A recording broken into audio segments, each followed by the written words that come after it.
बहुत से बता है क्या बहुत अच्छी कहानी। और आदरणीय प्रसून जी और साथ में मंच पर उपस्थित हमारे सभी आदरणीय साहित्यिक बंधुओं को प्रणाम करता हूँ और साथ ही सभी कवि मित्रों को प्रणाम करते हुए कविता सुनाने के लिए मुझे कहा गया है। तो जैसा कि अभी वातावरण चल रहा है, गर्मी बहुत ज़्यादा हो रही है और इस गर्मी में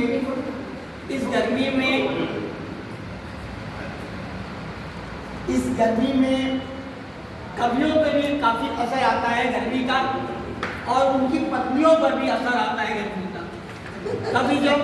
कभी जब लगातार लिखते हैं और गर्मी बहुत ज़्यादा हो रही है तो उनकी पत्नियां बहुत परेशान रहती हैं। दोनों घर में दोनों में गर्मी लग जाती है और कभी कभी झगड़े भी हो जाते हैं तो गर्मी दिमाग पर भी चढ़ती है। तो इस गर्मी के कारण अभी कई लोगों ने गर्मी पे भी कुछ बोला और मेरे मन में आया कि भाई एक छंद मैंने जैसा बैल ने भी कहा कि 40 साल पहले, तो मेरा 40 साल तो नहीं है लेकिन 20-25 साल पहले जब पटना में था, हिंदुस्तान पटना में संपादक के रूप में कार्य कर रहा था, वहाँ भी घूमते हुए जाता था। तो एक मेरे मित्र थे, उनकी पत्नी ने कहा भाई कूलर ले आओ, अगर कूलर नहीं लाओगे तो मैं मेके छोड़ के आऊँगी। और पति मेरे कवि मित्र बहुत परेशान हुए और इसी से मैंने कविता उठाई, एक छंद लिखा और वो छंद आपके लिए प्रस्तुत है कि पत्नी ने किस तरह से उलाहना की और किस तरह से पति को मजबूर किया कि वो कूलर लेकर के आए। तो आपका आशीर्वाद चाहूँगा कि गर्मी के बांध चले हाय कृपा के निधान, गर्मी के बांध चले हाय कृपा के निधान और कूलर ले आओ नहीं प्राण चले जाएंगे। गर्मी के बांध चले हाय कृपा के निधान और कूलर ले आओ नहीं प्राण चले जाएंगे। और अभी पंजा बहन चाहूँगा कि गर्मी में कविता बनाते रहे यदि तुम, गर्मी में कविता बनाते रहे यदि तुम और बेलन चलाऊंगी अरमान चले जाएंगे। गर्मी में कविता बनाते रहे यदि तुम, बेलन चलाऊंगा अरमान चले जाएंगे। तो सही नहीं जाती पीर, गर्मी की पीर सही नहीं जाती है और सब कुछ सही जाती है।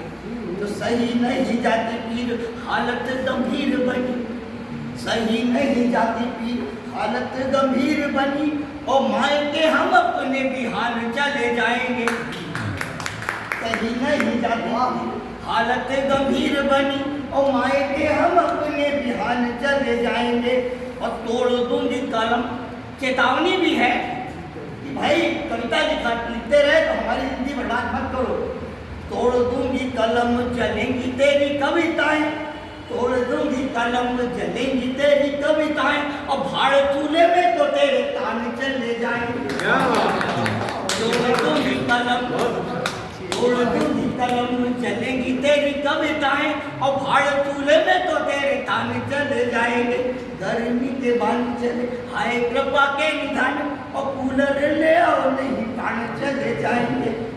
तो ये गर्मी का एक छंद था, लेकिन जैसा कि आदेश हुआ कि कुछ मैं सुनाऊं तो बेटियों पर अभी हमारे कवियों ने सुनाया है कुछ, तो मैं एक सुनाना चाहता हूँ कि बेटियाँ हमारे जीवन में कितना महत्वपूर्ण स्थान रखती हैं। लोग बेटों के प्रति तो बड़ा लगाव रखते हैं।